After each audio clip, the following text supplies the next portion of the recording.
ورحمۃ اللہ وبرکاتہ۔ الحمدللہ رب العالمین والصلاة والسلام علی نبینا محمد وعلی آلہ وصحبہ اجمعین ومن تبعہم بإحسان الی یوم الدین۔ اعوذ باللہ السمیع العلیم من الشیطان الرجیم من ہمزہ ونفخہ ونفثہ۔ بسم اللہ الرحمن الرحیم۔ لقد كان لكم في رسول الله أسوة حسنة۔ سب سے پہلے ہر طرح کی حمد و ثنا، تعریف و توصیف، عظمت اور بزرگی، کبریائی اور بڑائی اللہ رب العزت کے لیے لائق اور زیبا ہے، جس کی نعمتیں بے شمار ہیں، جس کے احسانات انگنت ہیں۔ ہم اللہ تعالیٰ کی نعمتوں کو شمار کرنا چاہیں تو شمار نہیں کر سکتے۔ البتہ ہمارا یہ عقیدہ اور ایمان ہے کہ اللہ تعالیٰ کی ساری نعمتوں میں اللہ تعالیٰ کی سب سے اعلیٰ، سب سے افضل نعمت یہ ہے کہ اللہ تعالیٰ نے ہم کو اپنے دین اسلام کا پیروکار بنایا، اور اس کے بعد اللہ تعالیٰ کی بہت بڑی نعمت یہ ہے کہ ہم کو اللہ رب العالمین نے پیارے نبی محمد الرسول اللہ صلی اللہ علیہ وسلم کا امتی بنایا۔ ہم مسلمان ہوتے ہوئے کسی اور نبی کے امتی بھی ہو سکتے تھے، اللہ تعالیٰ نے ہم کو اپنے پیارے نبی سید الانبیاء، سارے اولاد آدم کے سردار محمد الرسول اللہ کے امتی ہونے کا شرف بخشا ہے الحمدللہ۔ قیامت کے دن جب انبیاء اپنی امتوں کی کثرت پر فخر کریں گے، ہم انشاءاللہ تعالی اس کائنات کے سب سے عظیم ترین نبی کی امتی میں شامل ہوں گے۔ ہم اور ہماری نسلیں انشاءاللہ تعالی اس کائنات کے سب سے عظیم نبی کی امت کا حصہ ہوں گے انشاءاللہ تعالی۔ یہ سوچ کر کے ہمارا دل خوشیوں سے بھر جاتا ہے کہ ہمارے لیے بہت بڑی سعادت ہے کہ قیامت کے دن ہم اللہ کے نبی صلی اللہ علیہ وسلم کے جھنڈے کے نیچے ہوں گے انشاءاللہ تعالی۔ قیامت کے دن اللہ کے نبی صلی اللہ علیہ وسلم کی امت کی جو مخصوص علامت ہوگی، ہم اس علامت کے ساتھ اٹھائے جائیں گے۔ اللہ کے نبی صلی اللہ علیہ وسلم نے فرمایا، میری امت قیامت کے دن جب اٹھے گی تو قیامت کے دن ان کا ایک خصوصی منظر ہوگا، خصوصی علامت ہوگی۔ وہ کیا علامت ہوگی؟ کہ ان کے اعضائے وضو چمک رہے ہوں گے انشاءاللہ تعالی۔ اس خصوصی علامت کے ساتھ ہم قیامت کے دن اٹھیں گے۔ یہ ہمارے لیے کتنی بڑی خوشی کی بات ہے، یہ ہمارے لیے بہت بڑی سعادت کی بات ہے کہ ہم انشاءاللہ تعالی قیامت کے دن پیارے نبی محمد الرسول اللہ صلی اللہ علیہ وسلم کے ہاتھوں کوثر کا جام پئیں گے۔ ہم یہ سب سوچتے ہیں تو ہمارا دل خوشیوں سے بھر جاتا ہے۔ ہمارے لیے بہت بڑی سعادت کی بات ہے انشاءاللہ تعالی یہ۔ اللہ تعالی ہم کو ایمان پر زندہ رکھے اور ایمان کے ساتھ ہماری موت دیکھیں، ہم قیامت کے دن یہ سعادتیں سمیٹ سکیں۔ ہم اللہ کے نبی صلی اللہ علیہ وسلم کو کائنات کا افضل ترین انسان مانتے ہیں۔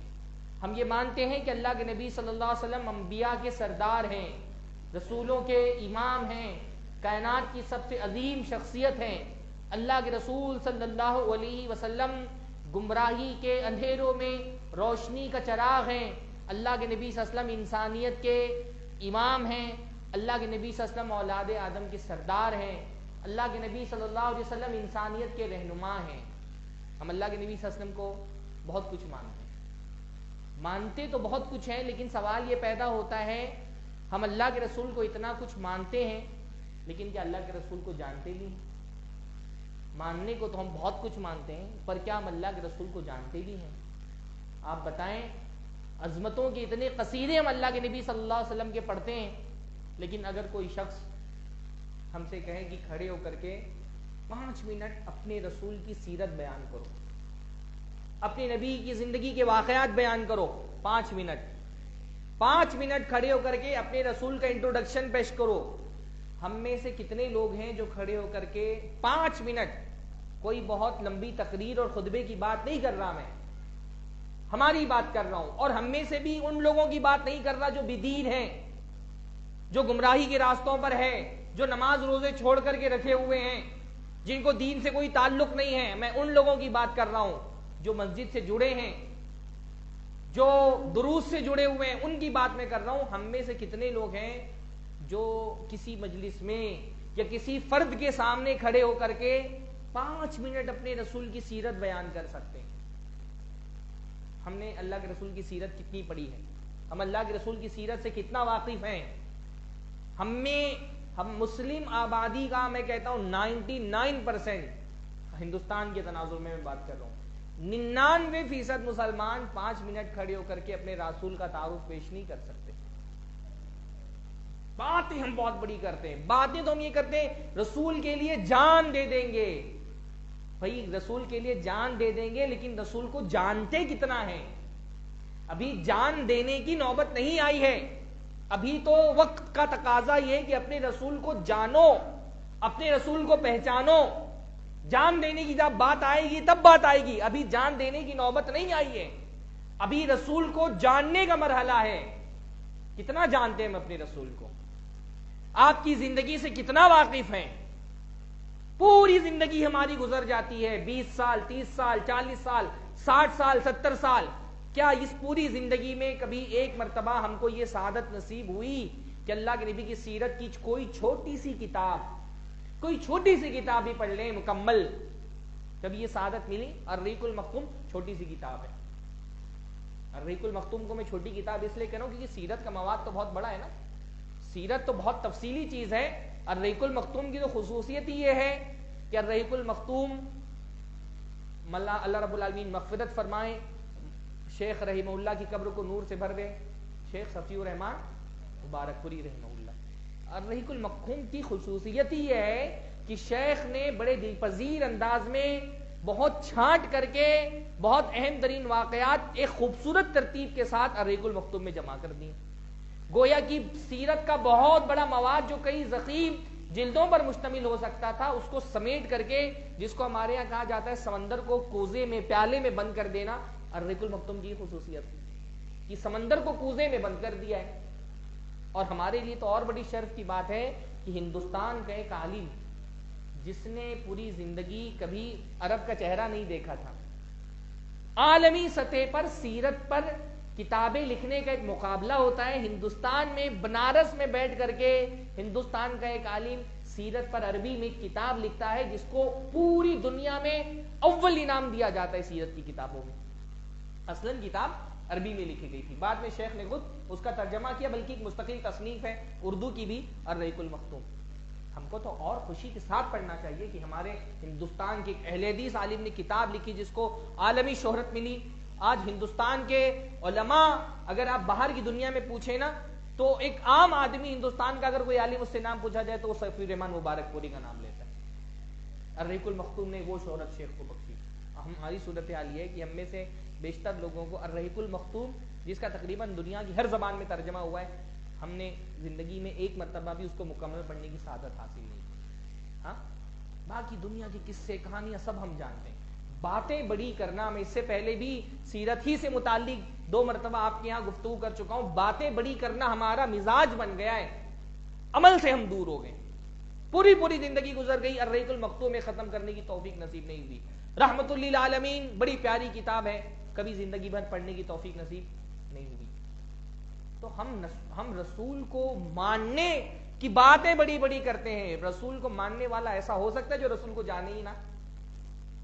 میری درس کا موضوع ہے سیرت کا علم ضروری کیوں؟ پہلا جواب یہی ہے کہ امتی ہے، امتی ایسا کیسے ہو سکتا ہے جو اپنے رسول کو ہی نہ پہچانتا ہو؟ جو رسول پر ایمان لائے وہ رسول کو نہ پہچانے، ایسا ہو سکتا ہے؟ کوئی امتی ایسا ہو سکتا ہے رسول پر ایمان لایا، جان و دل سے رسول سے محبت کرتا ہے لیکن رسول کو جانتا ہی نہیں ہے؟ امتی ہونے کا تقاضا یہ ہے کہ رسول کو پہچانو، رسول کو جانو، رسول کی معرفت حاصل کرو، رسول کی سیرت پڑھو۔ ایسا کون سا امتی ہے رسول پہ ایمان بھی رکھتا ہے رسول کو جانتا بھی نہیں ہے؟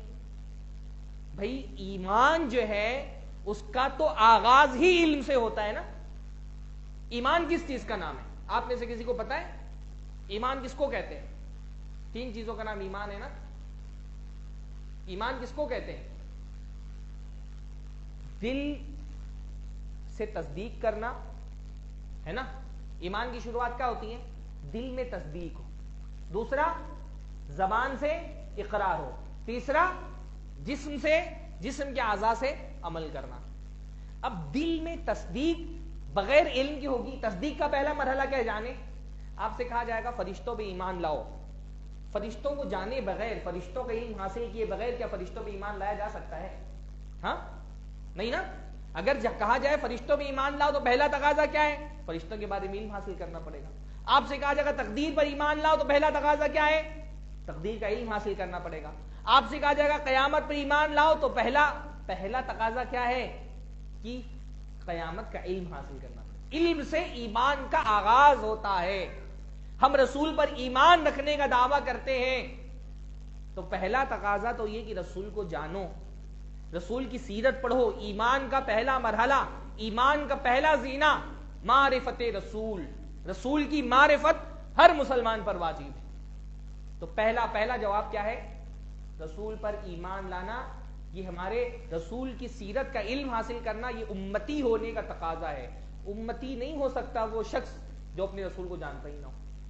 پہلا جواب. دوسرا جواب یہ، جیسا کہ حافظ صاحب نے بھی تمہیدی گفتگو میں کہا کہ اللہ نے ہم کو حکم دیا ہے رسول کی سیرت کا علم حاصل کرنے کا. اللہ کا حکم ہے کہ رسول کی سیرت کا علم حاصل کرو. کہاں اللہ نے فرمایا؟ اللہ نے فرمایا لقد کان لکم فی رسول اللہ اسوۃ حسنہ. تمہارے لیے اللہ کے رسول کی زندگی بہترین نمونہ ہے، بہترین آئیڈیل ہے اللہ کے رسول صلی اللہ علیہ وسلم تمہارے لیے. اس کا مطلب کیا ہے؟ تم کو اپنی زندگی رسول کی سیرت کے سانچے میں ڈھال لینی ہے. اور آسان لفظوں میں بولوں تو تم کو اللہ کے رسول کے جیسا بننے کی کوشش کرنی ہے نا. فالو کرنا ہے رسول کو ہر زندگی کے ہر پہلو میں.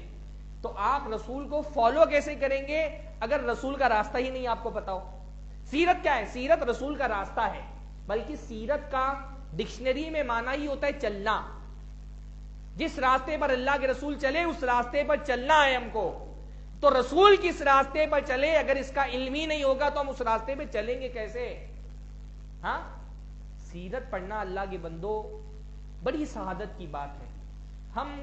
ہم جو ہے نا، ہم وہ خوش نصیب لوگوں میں سے نہیں ہیں جن کو فزیکلی اللہ کے رسول کے ساتھ جینے کا موقع ملا ہو. ہم کو نہیں موقع ملا. ہم اللہ کے رسول صلی اللہ علیہ وسلم کے ساتھ مکہ کی گلیوں میں گھوم نہیں سکے. ہم طائف میں اللہ کے رسول کے ساتھ پتھر نہیں کھا سکے. ہم نے اللہ کے رسول صلی اللہ علیہ وسلم کے ساتھ ہجرت کرنے کی سعادت حاصل نہیں کی.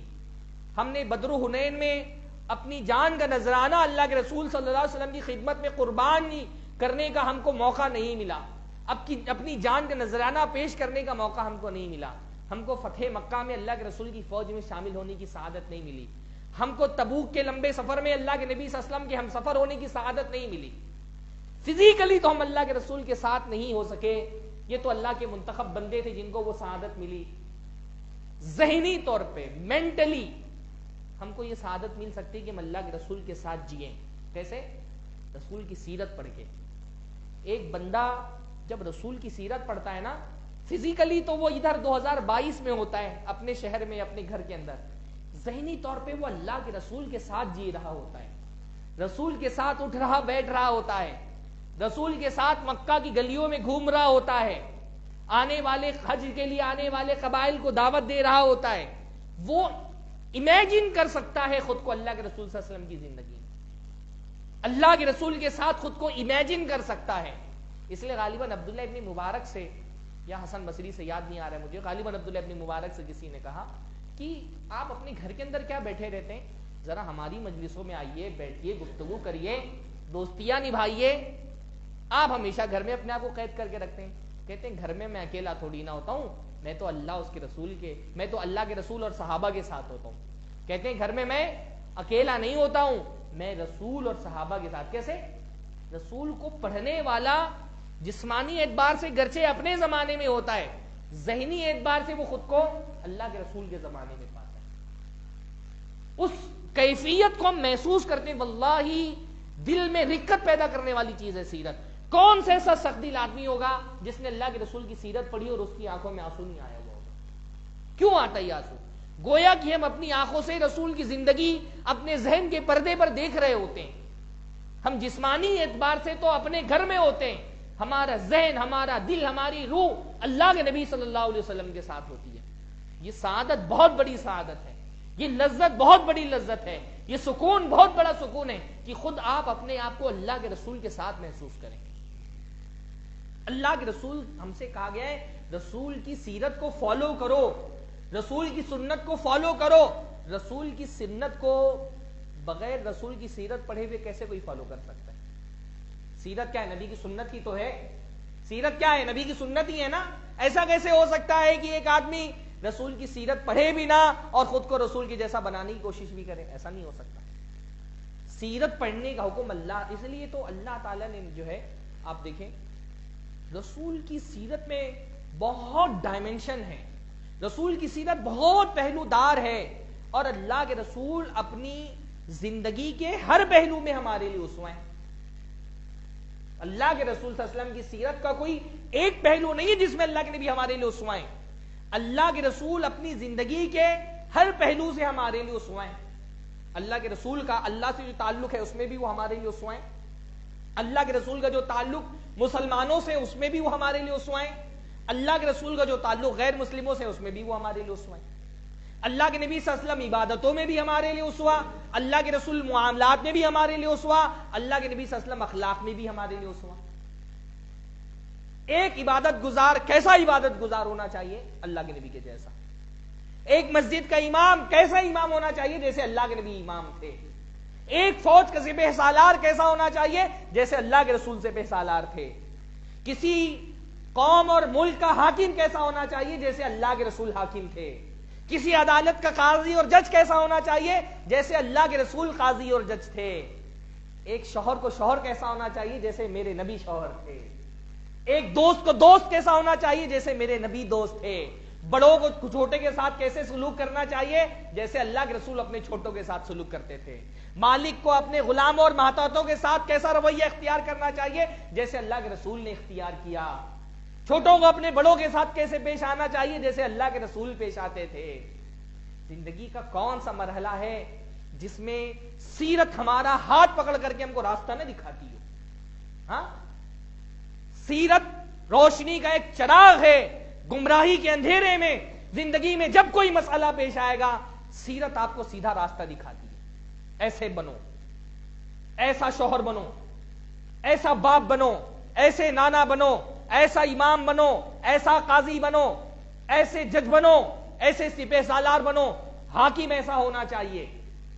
ہر پہلو سے اللہ کے نبی ہمارے لیے سنا الحمدللہ۔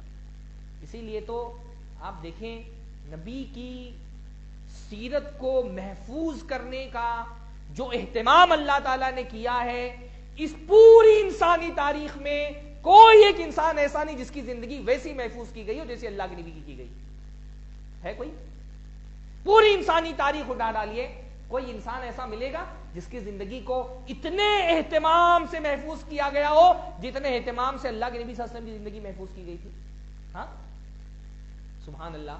آپ دیکھیں صحابہ کی عظمت کا ایک پہلو بھی ہے، ایک پہلو یہ بھی ہے کہ اللہ کے نبی صلی اللہ علیہ وسلم کی ایک ایک ادا کو اپنے لفظوں میں محفوظ کر لیا۔ ایک ایک ادا اللہ کے نبی صلی اللہ علیہ وسلم کبھی مسکرائے تو صحابہ نے نوٹ کر لیا، تبسم کی کیفیت بھی نوٹ کی کہ اللہ کے نبی ایسے مسکرائے۔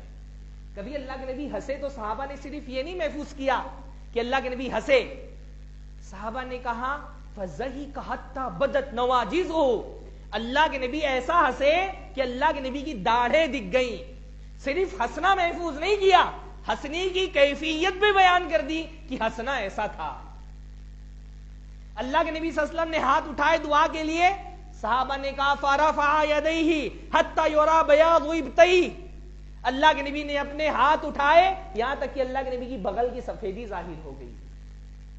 ہاں، ایک ایک لمحہ اللہ کے نبی کی زندگی کا، حتیٰ کہ جو بہت پرائیویٹ معاملات ہوتے ہیں کہ انسان کی زندگی کے، بھائی دنیا میں بہت سارے سیلیبریٹیز ہوتے ہیں جن کی زندگی پہ ان کے محبت کرنے والوں کو بہت اختیار ہوتا ہے، بہت جن کی زندگی جو ہے وہ بہت زیادہ لوگوں کے نظر میں ہوتی ہے، ویسے سیلیبریٹیز ہوتے ہیں، پر وہ ان کی زندگی کا کون سا حصہ محفوظ ہوتا ہے؟ جو وہ دکھا رہے ہوتے ہیں، ہے نا۔ دنیا میں بہت سارے سیلیبریٹیز ہوتے ہیں جن کی زندگیاں محفوظ ہیں، ان کی سیرت پر کتابیں لکھی گئیں، ویڈیو بنائی گئی، فلمیں بنائی گئی، پر ان کی زندگی کا کون سا حصہ محفوظ ہوتا ہے؟ جو وہ لوگوں کو دکھا رہے ہیں۔ اللہ کے نبی صلی اللہ علیہ وسلم کی زندگی کی جو پرائیویٹ معاملات تھے اللہ تعالیٰ نے وہ بھی امت کے لیے محفوظ کر دیے، وہ بھی محفوظ کر دیے۔ ہاں، اپنی بیوی کے ساتھ اپنے گھر میں جو اللہ کے نبی کا سلوک تھا اس کو بھی حدیث کی کتابوں میں محفوظ کر دیا گیا. بوس و کنار سے لے کے جسمانی تعلقات بھی اس کی بھی کیفیت ازواج. اس لیے بعض ہمارے منکرین حدیث ہوتے ہیں نا، وہ بعض ایسی حدیثوں کو لا کر کے کہ دیکھو حضرت عائشہ نے ایسا بیان کر دیا، اللہ کے رسول کے ساتھ معاملہ تھا، ایسے کیسے ہو سکتا ہے؟ کوئی بھی باحیا عورت اپنے شوہر کے ساتھ جو ایسے پرائیویٹ معاملات ہوتے ہیں وہ کیسے بیان کر سکتی ہے؟ ان چیزوں کو بنیاد بنا کر کے اور ان کو فحاشی کا عنوان لگا کر کے حدیثوں کا انکار کرتے ہیں. بھئی یہ تو حضرت عائشہ کا اللہ کے رسول کے ساتھ معاملہ وہ کیسے بیان کر سکتی ہیں؟ گھر کے اندر کا معاملہ، یہ چیز تو حدیث نہیں ہو سکتی. اللہ کے بندوں، اللہ تعالیٰ نے ازواج مطہرات کو ایک اسپیشل اسٹیٹس دیا تھا. لستن کاحد من النساء، تم دوسری عورتوں کی طرح نہیں ہو. بلا شبہ دوسری عورتوں کو تو منع کیا گیا ہے کہ تمہارے جو اپنے گھر کے اندرونی معاملات ہیں وہ تم لوگوں سے مت بیان کرو، پر ازواج مطہرات کا ایک اسپیشل اسٹیٹس تھا، اس لیے انہوں نے اپنی پرائیویسی قربان کر کے اللہ کے رسول کی زندگی کے جو پرائیویٹ معاملات تھے وہ بھی امت کے سامنے رکھ دیے. کیونکہ نبی صلی اللہ علیہ وسلم صرف اپنی پبلک لائف میں ہمارے لیے اسوہ نہیں ہے، اللہ کے رسول اپنی پرائیویٹ لائف میں بھی ہمارے لیے اسوہ ہیں. اللہ کے رسول صلی اللہ علیہ وسلم اپنی گھریلو زندگی میں، اپنی ڈومیسٹک لائف میں بھی ہمارے لیے اسوہ ہیں.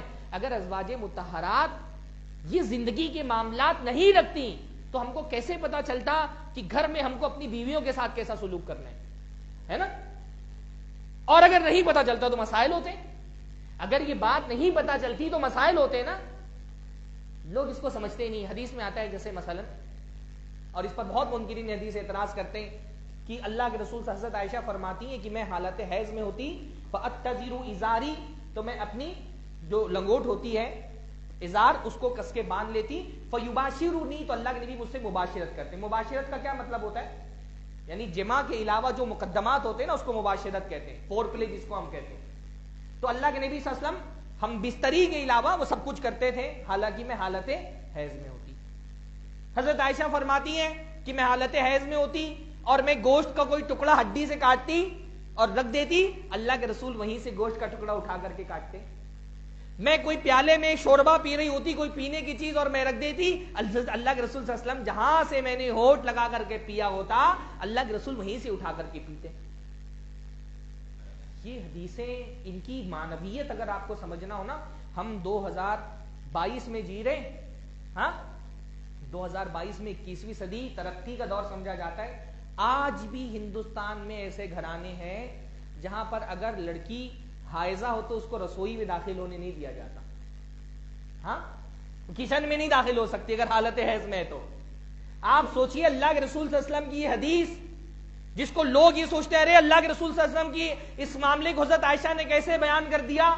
کتنی بڑی آزادی دلا رہی ہے ایسی عورتوں کو کہ حالت حیض میں بس یہ کہ عورت کے ہم بستری کرنا جس سے انسان ناپاک ہو جاتا ہے وہ منع ہے، اس کے علاوہ عورت میں کوئی خامی خرابی نہیں ہے حالت حیض میں. جیسے پرانے زمانے میں یہودی الگ گھروں میں قید کر کے رکھ دیتے تھے، آج کے زمانے میں عورتوں کو کچن میں نہیں داخل ہونے دیا جاتا ہے. رسول کی یہ پرائیویٹ زندگی کی حدیثیں عورتوں کے سر سے کتنا بڑا بوجھ اتارنے والی ہیں. اللہ کے رسول اپنی پرائیویٹ لائف میں بھی ہمارے لیے اسوہ ہیں، اور اللہ تعالیٰ نے اس پرائیویٹ لائف کو بھی محفوظ کر دیا، بلکہ قرآن کا موضوع بنایا. اللہ کے نبی کا اپنی بیویوں کے ساتھ تعلق باقاعدہ قرآن کا موضوع ہے. سورہ تحریم میں، سورہ احزاب میں آیتیں ہیں جس میں اللہ کے رسول کے اپنے بیویوں کے ساتھ تعلق کو زیر بحث لایا گیا ہے. اپنی پرائیویٹ لائف میں بھی ہمارے لیے اسوہ، اپنی عبادت کی زندگی میں بھی ہمارے لیے اسوہ، اپنے معاملات میں بھی ہمارے لیے اسوہ اللہ کے نبی صلی اللہ علیہ وسلم کی ذات، اپنے اخلاق میں بھی ہمارے لیے اسوہ. یہ محفوظ کیوں کی گئی ہے؟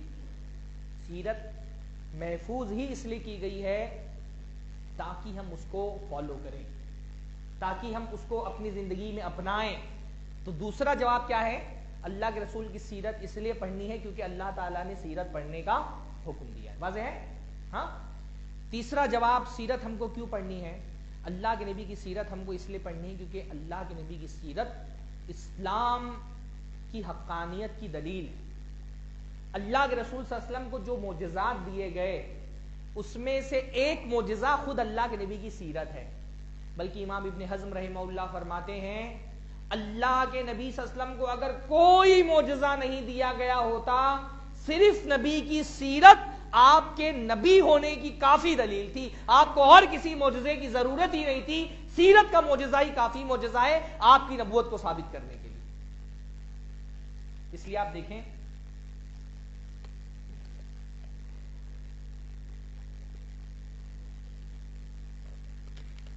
اللہ کے نبی صلی اللہ علیہ وسلم جب عام دعوت کے لیے کھڑے ہوئے, لوگوں کو اسلام کی طرف بلانے کے لیے حکم دیا گیا, اور اللہ کے نبی صلی اللہ علیہ وسلم نے سارے قریش کے لوگوں کو جمع کیا اور سب سے خطاب کیا. سب کو دین کی طرف بلانے کے لیے, توحید کی طرف بلانے کے لیے جب اللہ کے نبی کھڑے ہوئے, سب کو جمع کیا.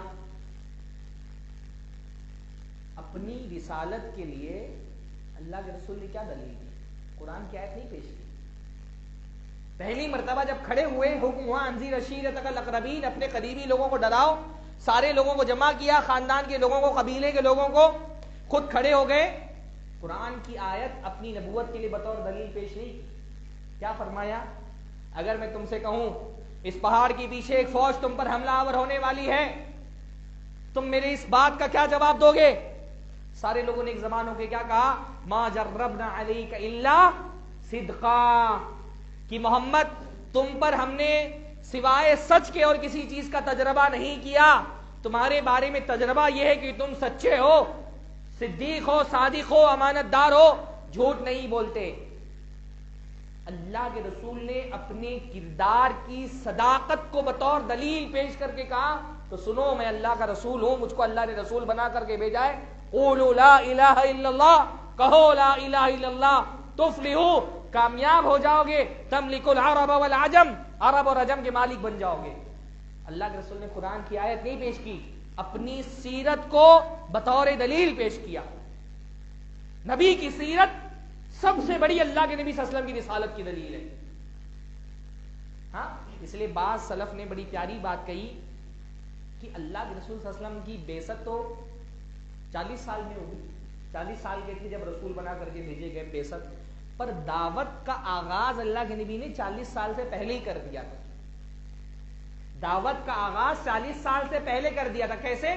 اخلاق حسنہ کے ذریعے سے. 40 سال سے پہلی والی جو زندگی ہے نا, اخلاق و کردار, اللہ کے نبی صلی اللہ علیہ وسلم کی سیرت کا جو ایک پاکیزگی والا نمونہ تھا, وہی تو بیس بنا 40 سال بعد کی دعوت کے لیے. 40 سال کے بعد دعوت کی جو بنیاد کھڑی ہوئی وہ کیا تھی؟ 40 سال پہلے کی زندگی. 40 سال پہلے کی زندگی کو بنیاد بنا کر کے 40 سال کے بعد اپنی دعوت کی اینٹیں جو رکھی گئیں, وہ 40 اس کی بنیاد میں کیا تھا؟ نبی صلی اللہ علیہ وسلم کی 40 سالہ پاکیزہ سیرت تھی. تو دعوت کا آغاز اللہ کے نبی نے اخلاق حسنہ کے ذریعے سے پہلے ہی کر دیا تھا. تو نبی کی سیرت معجزہ ہے, نبی کی سیرت اسلام کی حقانیت کی دلیل ہے. یہ تیسرا جواب ہے میرا. چوتھا جواب یہ ہے کہ عقیدے کی اصلاح کے لیے نبی کی سیرت بہت کارگر ہے. عقیدے کی اصلاح کے لیے نبی صلی اللہ علیہ وسلم کے بارے میں نا دو طرح کی انتہائیں ہیں, دو طرح کی غلط عقیدے ہیں. ایک عقیدہ غلو والا ہے, غلو, نبی کی سیرت میں, نبی کی ذات میں غلو کرنا. نبی عالم الغیب, نبی اللہ کے خزانوں کے مالک, نبی حاضر و ناظر, نبی نور من نور اللہ, غلو میں انتہا درجے پہ چلے جانے والے لوگ ہیں. دوسری طرف بعض لوگ نبی کی شان میں تقصیر کرنے والے, نبی کو بس ایک سیاسی رہنما کی طرح پورٹریٹ کرنے والے. جو نبی کی سیرت پڑھتا ہے نا وہ دونوں انتہاؤں سے بچ جاتا ہے. آپ بتائیے, کوئی ایمانداری کے ساتھ اگر نبی کی سیرت پڑھے وہ یہ مان سکتا ہے کہ اللہ کے رسول عالم الغیب تھے؟ ہاں, قدم قدم پر اس کو اس بات کا جواب ملے گا کہ اللہ کے رسول عالم الغیب نہیں تھے. اللہ کے رسول طائف جا رہے ہیں, اگر اللہ کے رسول کو پتا ہوتا کہ طائف کے لوگ میری دعوت قبول نہیں کریں گے, پتھروں سے مار مار کر کے میرے جسم کو لہو لہان کر دیں گے, اللہ کے رسول طائف کیوں جاتے ہیں؟ اللہ کے رسول صلی اللہ علیہ وسلم بدر کے موقع پر فوج تیار کر کے نکل رہے ہیں. اللہ کے رسول کا ارادہ کیا ہے کہ ایک قافلہ جو شام سے تجارت کرنے ہوئے آ رہا ہے اس سے مقابلہ کرنا ہے. اگر اللہ کے رسول صلی اللہ علیہ وسلم کو پتا ہوتا کہ 1000 کی تعداد میں ایک فوج مکہ سے نکل چکی ہے اور اس کی حفاظت, اس سے مقابلہ کرنا ہے, تو اللہ کے رسول تیار ہو کر کے جاتے ہیں نا, اعلان کر کے جاتے ہیں. لیکن اب آپ سیرت پڑھیں گے تو آپ کو پتا چلے گا. اللہ کے رسول صلی اللہ علیہ وسلم اگر عالم الغیب ہوتے تو احد کے میدان میں جو نقصان اٹھانا پڑا مسلمانوں کو، اللہ کے رسول کو اگر پتا ہوتا کہ یہاں پر جن 70 لوگوں کو جبل رمات پر میں طے کر کے جا رہا ہوں یہ اپنی جگہ سے ہٹ جانے والے، اللہ کے رسول ان کو ہٹا کر کے کچھ دوسرے لوگوں کو وہاں پر طے کرتے۔ اگر عالم الغیب ہوتے تو اللہ کے نبی صلی اللہ علیہ وسلم کو جن لوگوں نے دھوکہ دیا، 70 صحابہ مانگ کر کے لے کے گئے کہ ہم ایمان لے آئے ہیں، ہاں 70 صحابہ کو لے کے گئے تھے نا کہ ہم ایمان لے آئے ہیں، ہمارے تعلیم کے لیے ہم کو پڑھانے کے لیے کچھ قرہ دیجئے، اللہ کے نبی نے 70 صحابہ کو دیا، راستے میں انہوں نے ان صحابہ کو قتل کر دیا۔ اگر اللہ کے رسول عالم الغیب ہوتے تو کیا اپنے صحابہ کی جان داؤں پر لگاتے؟ قدم قدم پر بندہ اگر سیرت ایمانداری کے ساتھ پڑھے اس کو یہ اندازہ ہوگا کہ اللہ کے رسول عالم الغیب نہیں تھے، اللہ کے رسول حاضر و ناظر نہیں تھے، اللہ کے رسول کو الوہیت اور ربوبیت میں کوئی حصہ نہیں ملا، اللہ کے رسول بندے تھے۔ اللہ کے نبی کی بندگی کا جو کھل کر کے اظہار ہوتا ہے نا سیرت میں، کہ پتہ چلتا ہے اللہ کے رسول اپنی ساری عظمتوں کے باوجود تھے بندے ہی، بندگی سے اونچا مقام نہیں ان کا ہو گیا تھا۔ چھوٹی سی ایک مثال میں بتاتا ہوں، بہت ساری مثالیں۔ احد کے موقع پر پیارے نبی کو زخمی کر دیا گیا، ایک بدبخت نے تیر مارا، آ کر کے اللہ کے نبی صلی اللہ علیہ وسلم کے گال پر لگا اور اتنا اندر چلا گیا کہ اللہ کے نبی کے دانت شہید ہو گئے۔ دوسرے بدبخت نے تلوار ماری اور اللہ کے نبی صلی اللہ علیہ وسلم کی جو خود تھی ہیلمٹ، اس کی جو کڑیاں تھیں وہ اللہ کے نبی صلی اللہ علیہ وسلم کے ہونٹوں پہ آپ کے گالوں میں چپک گئی، اندر چلی گئی۔ ہاں اللہ کے رسول صلی اللہ علیہ وسلم نے فرمایا وہ قوم کیسے کامیاب ہو سکتی ہے جس نے اپنے رسول کے ساتھ ایسا سلوک کیا ہو۔ اللہ کے رسول صلی اللہ علیہ وسلم نے اپنی زبان سے کہا کہ ایسی قوم کامیاب کیسے ہوگی، اس کو ہدایت کیسے ملے گی، اس کو معافی کیسے ملے گی جو اپنے رسول کے ساتھ ایسا سلوک کرنے والی ہے۔ ایسے نازک موقع پر بھی اللہ تعالیٰ نے فوراً نبی کی تنبیہ کی، لیس لک من الامر شیء، اللہ کے رسول یہ آپ کا ڈومین نہیں ہے، اس میں آپ سے اس معاملے کا آپ سے کوئی تعلق نہیں، اللہ کس کو معاف کر دے، کس کو ہدایت دے، کون کامیاب ہوگا یہ آپ کا ڈومین نہیں ہے، اس سے دور رہیے۔ لیس لک من الامر شیء، معاملہ آپ کے ہاتھ میں نہیں ہے، ہدایت دینا، گمراہ کرنا، معاف کرنا یہ اللہ کا کام ہے، اس میں آپ دخل اندازی نہیں کر سکتے۔ نبی کی ابدیت کہ رسول اپنی ساری عظمتوں کے باوجود بہرحال اللہ کے بندے ہیں، یہ کیسے پتا چلتا ہے ہم کو؟ جب ہم سیرت پڑھتے ہیں تو قدم قدم پر نبی کی ابدیت واضح ہوتی ہے، ابدیت واضح ہوتی ہے نبی کی۔ اللہ کے نبی صلی اللہ علیہ وسلم کی سیرت جب ہم پڑھتے ہیں تو ایک غلو والا جو پہلو ہے، کوئی بھی آدمی جو نبی کی سیرت پڑھا ہو وہ نبی کی شان میں غلو کا شکار نہیں ہو سکتا، اس کو خود پتا چلتا ہے کہ حد تعظیم کی کیا ہے، کس حد سے آگے نہیں بڑھنا ہے، ایک حد ہے اس سے آگے نہیں بڑھنا ہے، اس کو پتا چل جاتا ہے۔ اور تقصیر بھی نہیں، یعنی ایک ہمارے یہاں لبرل مائنڈ طبقہ ہے نا، وہ نبی صلی اللہ علیہ وسلم کو ایسے پورٹریٹ کرتا ہے جیسے اللہ کے نبی بس نیلسن منڈیلا کی طرح، چیوی گورا کی طرح، اور کیا ہے وہ گاندھی جی کی طرح، محض ایک جو ہے وہ سیاسی رہنما تھے بس۔ لیکن جب ہم نبی کی سیرت پڑھتے تو پتا چلتا ہے نبی صلی اللہ علیہ وسلم صرف کوئی سیاسی رہنما نہیں تھے، اللہ کے نبی صلی اللہ علیہ وسلم محض کوئی پولیٹیکل لیڈر نہیں تھے، اللہ کے نبی صلی اللہ علیہ وسلم رسول تھے، آپ کو غیب سے رہنمائی ملتی تھی، غیب سے آپ کو تعاون حاصل ہوتا تھا۔ جو اللہ کے نبی صلی اللہ علیہ وسلم کی سیرت کا ایک ڈیوائن پہلو ہے نا، ایک ریلیجیس جو اللہ کے نبی کا پہلو ہے، وہ بھی اللہ کے نبی صلی اللہ علیہ وسلم کی سیرت پڑھتے ہوئے سمجھ میں آتا ہے کہ نبی صلی اللہ علیہ وسلم کو باقاعدہ اللہ تعالیٰ کی طرف سے مدد حاصل تھی، محض یہ اللہ کے نبی صلی اللہ علیہ وسلم کی کرامتیں نہیں تھیں، یہ اللہ کا تعاون بھی تھا اللہ کے نبی کے ساتھ۔ کہ بھائی ہجرت کے موقع پر مشرکین نے پوری پلاننگ بنا لی کہ اللہ کے نبی صلی اللہ علیہ وسلم کو قتل کر دیا جائے، کیسے پتا چلا؟ اللہ نے غیب سے خبر دے دی۔ ہاں فتح مکہ کے موقع پر حضرت حاتب ابن ابی بلتع سے غلطی ہو گئی، انہوں نے خط بھیج دیا فتح مکہ کے موقع پر، مکہ کے مشرکین کے نام، اللہ کے نبی کو اللہ تعالیٰ نے وحی کے ذریعے سے پیغام پہنچا دیا، فلاں مقام پہ فلاں عورت کے پاس سے خط ہے، حاصل کرو۔ ایک غیب سے تعاون اللہ کے نبی کو حاصل تھا۔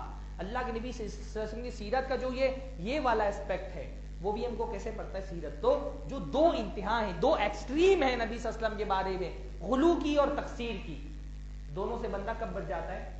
جو نبی کی سیرت پڑھتا ہے تو بڑھ جاتا ہے. تو عقیدے کی اصلاح کے لیے بھی اللہ کے نبی صلی اللہ علیہ وسلم کی سیرت پڑھنی ہے. اللہ کے نبی کی سیرت 4 جواب ہو گئے. 5واں جواب, اللہ کے نبی کی سیرت اس لیے پڑھنی ہے کیونکہ نبی سے محبت کرنا ہم پر واجب ہے, اور جو شخص جتنا نبی سے محبت نبی کی سیرت پڑھتا ہے اس کے دل میں اتنا ہی نبی سے محبت بڑھتی چلی جاتی ہے نا. جتنا نبی سے محبت کرتا ہے, جتنا نبی کی سیرت پڑھتا ہے, اتنی ہی نبی سے محبت بڑھتی چلی جاتی ہے.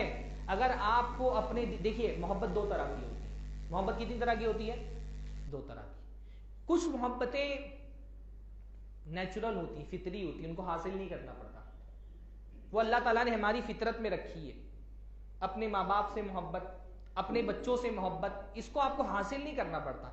ہر آدمی بائی ڈیفالٹ اپنے بچے سے محبت کرتا ہے, چاہے وہ نیک ہو چاہے بدکار ہو. بچے سے محبت اللہ نے ہمارے نیچر میں رکھ دی ہے.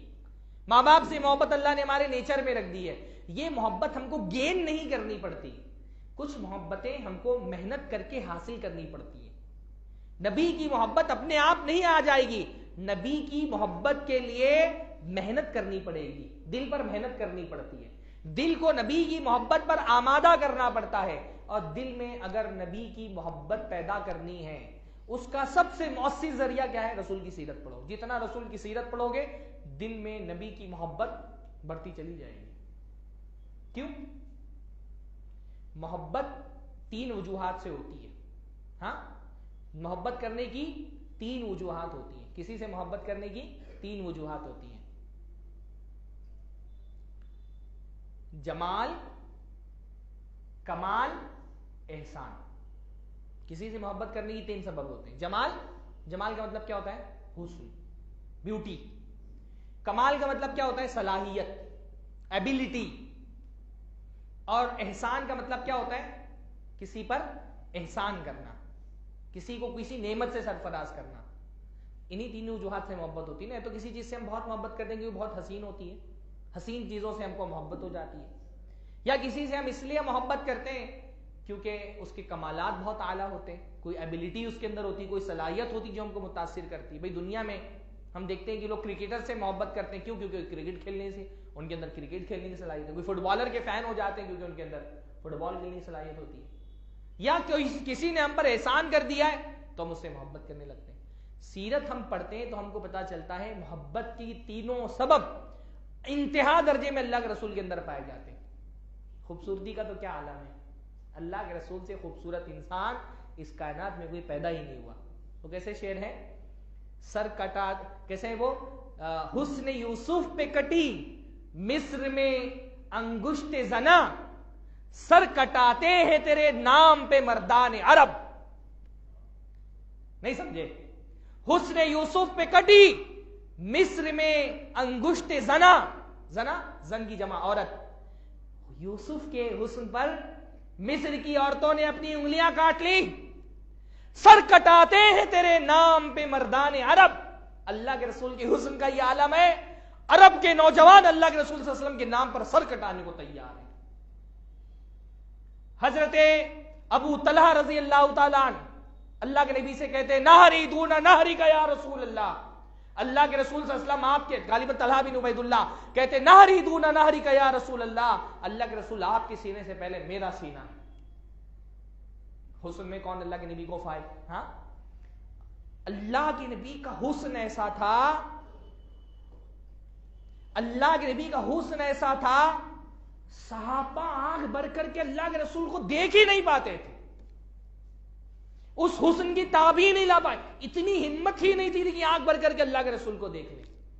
اس لیے آپ دیکھیں گے کہ بہت زیادہ صحابہ نے اللہ کے رسول صلی اللہ علیہ وسلم کی حسن کو بیان نہیں کیا. چند جیسے ام معبد کا واقعہ بہت مشہور ہے, انہوں نے بہت تفصیل سے اللہ کے نبی صلی اللہ علیہ وسلم کے جو جسمانی خد و خال تھے, آپ کے حسن و جمال کا بیان بڑی تفصیل سے کیا ہے.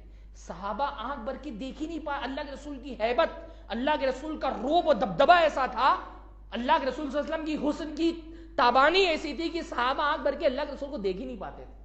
یہ حسن تھا اللہ کے رسول کا. حسن اعلیٰ درجے کا. کمالات میں دنیا کا کون سا کمال ہے جس میں اللہ کے رسول سب سے اعلیٰ درجے پر فائز نہ؟ کون سا کمال ہے؟ ایک انسانی شخصیت میں کون سے کمالات ہو سکتے ہیں؟ بہادری, ایک مرد کا سب سے بڑا کمال بہادری ہوتا ہے. اللہ کے رسول زیادہ بہادر کون تھا؟ ایک اکیلا انسان پورے عرب کے سامنے کھڑا ہو گیا توحید کی دعوت لے کر کے. پورا عرب جس کا دین، جس کی تجارت و معیشت بت پرستی پر ٹکی ہوئی تھی، ایک اکیلا انسان توحید کا بلا علم لے کر کے توحید کا جھنڈا بلند کرنے کے لیے کھڑا ہو گیا. اس سے بڑی بہادری کوئی چاہیے؟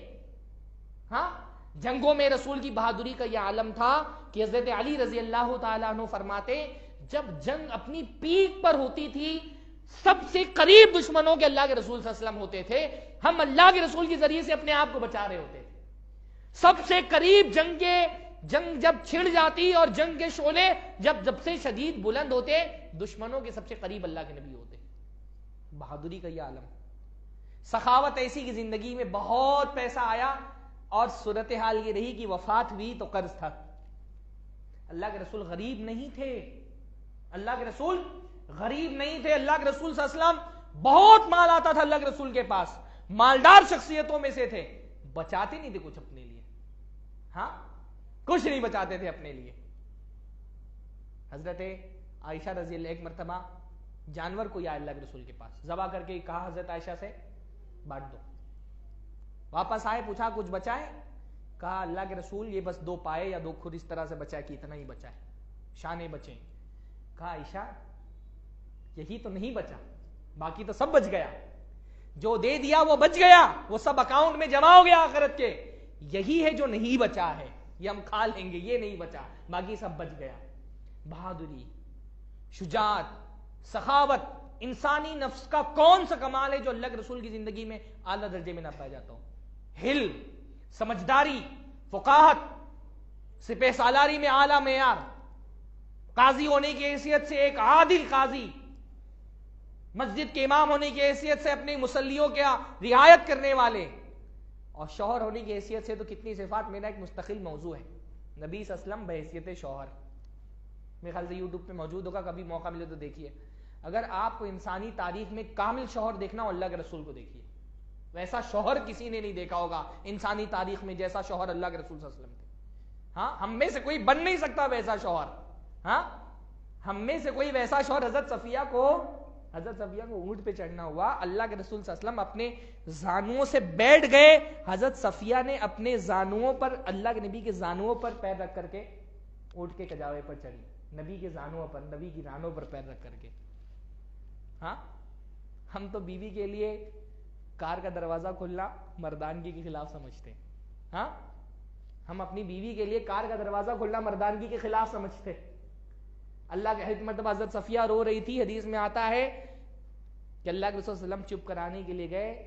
حدیث کے اندر آتا ہے کہ فجعل یسکتها ویمسح عینیها بیدیہ. اللہ کے رسول صلی اللہ علیہ وسلم ان کو چپ کرانے لگے اور اپنے ہاتھوں سے ان کے آنسو پوچھتے تھے. اپنے ہاتھوں سے آنسو پوچھتے تھے. ایسا شوہر کہاں ہوگا؟ ہاں، دنیا میں ایسا شوہر نہیں ہوگا. یعنی انسانی شخصیت کا کوئی کمال لے لیں، اللہ کے رسول صلی اللہ علیہ وسلم سے اعلیٰ کوئی نہیں مل سکتا آپ کو. اور احسان تو ہم تو یہ کہتے ہیں، ہم اس زمین پر اللہ کے نبی سے بڑا محسن ہی نہیں ہمارے لیے کوئی. سب سے ہمارے ماں باپ کا ہم پر وہ احسان نہیں جو احسان اللہ کے نبی صلی اللہ علیہ وسلم کا ہم پر ہے. ماں باپ کا احسان بھی دنیا میں محدود ہوتا ہے نا. ہمارا نبی تو وہ نبی ہے انشاءاللہ تعالی، جب ماں باپ سے اپنے بچوں کا تعلق ٹوٹ جائے گا قیامت کے دن، تب بھی وہ نبی امتی امتی پکار رہا ہوگا. فرمایا مجھ کو اللہ رب العالمین نے 3 دعوتیں مستجاب دیے تھے. دعوت مستجابات، 3 دعاؤں کا موقع دیا گیا. 3 دعائیں مانگو قبول کروں گا میں. اللہ کے رسول فرماتے ہیں 2 دعائیں میں نے دنیا میں مانگ لی، ایک دعا اپنی امت کے لیے قیامت کے دن کے لیے بچا کر کے رکھی ہے. واللہ جب ہم سیرت پڑھتے اور پڑھتے کہ ہمارے نبی طائف میں پتھر کھا رہے ہیں، گالیاں سن رہے ہیں، جسم سے خون نکل کر کے جوتوں میں جمع ہو گیا ہے، کس کے لیے گالیاں کھائیں؟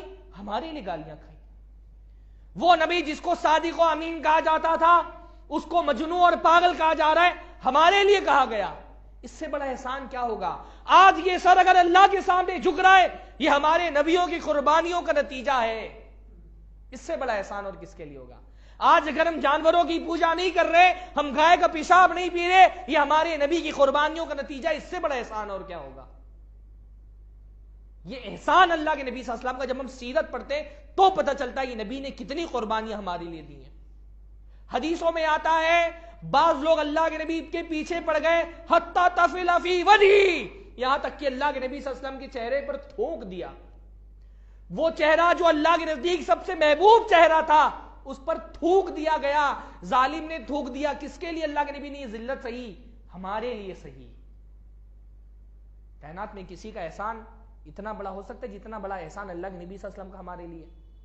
ہاں جب نبی کی سیرت پڑھتے ہیں نا تو یہ احساس ہوتا ہے کہ ہم نبی کے احسانوں تلے دبے ہوئے. اس لیے ہماری جان پر نبی سے بڑا کسی کا حق نہیں ہے. النبی اولا بالمؤمنین من انفسہم، نبی کا حق مومنوں پر ان کی اپنی جان سے بھی زیادہ ہے. ہمارے ماں باپ تو دور، ہم کو اپنی جان پر بھی وہ حق نہیں حاصل جو نبی کو ہم پر حاصل ہے. ہم اپنی جان پر ظلم کر سکتے ہیں، ہمارا نبی ہماری جان پر ظلم نہیں کر سکتا. یہ نبی صلی اللہ علیہ وسلم کی سیرت پڑھنے کا فائدہ ہوتا ہے. جب آپ سیرت پڑھتے ہیں ہر پہلو سے آپ کو پتا چلتا ہے کہ نبی صلی اللہ علیہ وسلم سے محبت کرنی ہے. 5 جواب ہو گیا. چھٹا جواب یہ ہے کہ یہ تو میں نے کہا کہ نبی سے محبت بڑھانی ہے تو نبی کی سیرت پڑھنی پڑے گی. چھٹی چیز یہ ہے کہ محبت ہے تو سیرت پڑھیں گے. اگر آپ نبی کی سیرت نہیں پڑھتے کتنا بھی آپ دعویٰ کریں آپ کو رسول سے محبت نہیں ہے. جس ذات سے محبت ہوتی ہے اس ذات سے جڑ جاتا ہے نا. دنیا میں آج فحاشی کا دور ہے تو جو بڑے بڑے فلمی انڈسٹری کے سیلیبریٹیز ہوتے ہیں ان کا جو فین کلب ہوتا ہے، ان کو چاہنے والا ان کی زندگی کے ایک پہلو پر نظر رکھتا ہے. بھائی ہمارے فالو کرنا جس کو کہتے ہیں نا، ہماری جو انسٹاگرام جنریشن ہے، زیادہ فالو کرنے کا مطلب کون جانتا ہوگا؟ ایک چیز کو فالو کرتے ہیں. ابھی پچھلے دنوں 2 فلمی شخصیات کے درمیان کوئی قانونی تنازع ہو گیا. پہلے میاں بیوی تھے، بعد میں طلاق ہوا. انسٹاگرام پہ ملین میں ویوز ہیں. کورٹ میں کیس چل رہا ہے، سنوائی چل رہی ہے، ملین میں لوگ دیکھ رہے ہیں. ان کی ذاتی زندگی سے ان کے چاہنے والوں کو اتنی دلچسپی ہے. ہاں اتنی دلچسپی. کس کے بیٹا ہو رہا ہے، کس کی بیٹی ہو رہی ہے، کس نے داڑھی بڑھا لی، کس نے مونچھ کٹا لی، کون کیسا کپڑے پہنتا ہے. ایک شخصیت. یعنی آپ دیکھیے نا ہندوستان میں کسی سیلیبریٹی اور فلمی ستاروں کی جب شادیاں ہوتی ہیں 24 گھنٹہ ہماری ٹی وی چینل سب مہنگائی، بھکمری اور کمیونلزم سب کچھ چھوڑ کر کے شادی کور کر رہے ہوتے ہیں. کیوں؟ کیونکہ دیکھنے والے دیکھنا چاہتے ہیں. جو جس سے محبت کرتا ہے اس کی زندگی کے ایک پہلو سے دلچسپی لیتا ہے. ہم رسول سے محبت کا دعویٰ کریں اور رسول کی زندگی کو جاننے کا کوئی شوق ہی نہیں، کوئی اشتیاق نہیں، دل میں کوئی تڑپ نہیں اپنے رسول کو جاننے کی، تو محبت کا دعویٰ جھوٹا ہے. پھر صحابہ کرام نے، آپ دیکھیے واللہ محبت کا یہ معیار کہاں ملے گا. صحابہ نے اللہ کے رسول کے داڑھی اور سر کے بال، اس میں جو سفید بال تھے وہ گن لیے. صحابی کہتے ہیں میں نے اللہ کے رسول صلی اللہ علیہ وسلم کے داڑھی اور سر کے سفید بال گنے، آخری عمر تک اللہ کے رسول صلی اللہ علیہ وسلم 17 یا 18 سفید بال تھے. اتنی محبت کون کرتا ہے؟ اتنی تفصیل کا 20 سے زیادہ بال اللہ کے نبی کے پکے ہی نہیں کبھی. 17-18 بال صرف پکے تھے داڑھی کے. ہاں اتنی تفصیل کے ساتھ کیوں معلومات حاصل کی؟ کیونکہ نبی سے محبت تھی. تو جب محبت تھی تو اس میں بھی دلچسپی تھی کہ اللہ کے رسول کی داڑھی کے بال کتنے سفید تھے. ہم کو کیونکہ محبت ہی نہیں تو نبی صلی اللہ علیہ وسلم کی زندگی کو جاننے میں کوئی شوق ہی نہیں، کوئی دلچسپی نہیں. اگر شوق ہے، اگر نبی سے محبت ہے تو نبی کو جاننے کا شوق بھی ہوگا.